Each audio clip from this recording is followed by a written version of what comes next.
Bano bazudde nti mu kifo ky'omuntu okumira agaweka aga buli lunaku, kisoboka omulwadde ono okubwa eddagala lino mu mpiso nga lisobola okumutwalira ddala okumala ssabbiiti 8 gy'emyezi 2 nga tazzeemu kumira oba kwetaaga ddagala ddala lyonna. Bano bakoze okunoonyereza kuno mu ggwanga lya America ne bakizuula eddagala erimirwa abalwadde b'akawuka akaleeta mukenenya lisobola okukubwa mu mpiso olwo omulwadde ono n'atambulira ddala okumala ssabbiiti 8 nga tamira makerenda gonna.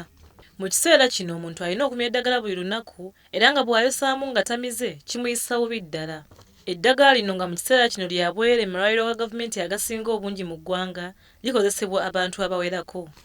Amakerenda gano galina obusobozi okufugaza akawuka kano mu mubiri n'okugaana okuzaala n'okwongeza omuwendo gw'akawuka mu mubiri.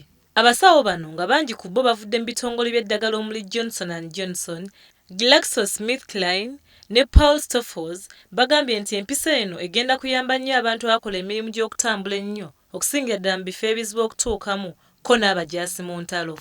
Kinajjukirwa nti wano mu Uganda gye buvuddeko abalunnyanja baalina okwemulugunya nti balemwa okumirwa eddagala lya ARVs olw'obudde obungi bwe bamala ku nnyanja ekibaletera okwosaayoosa mu ddagala lino.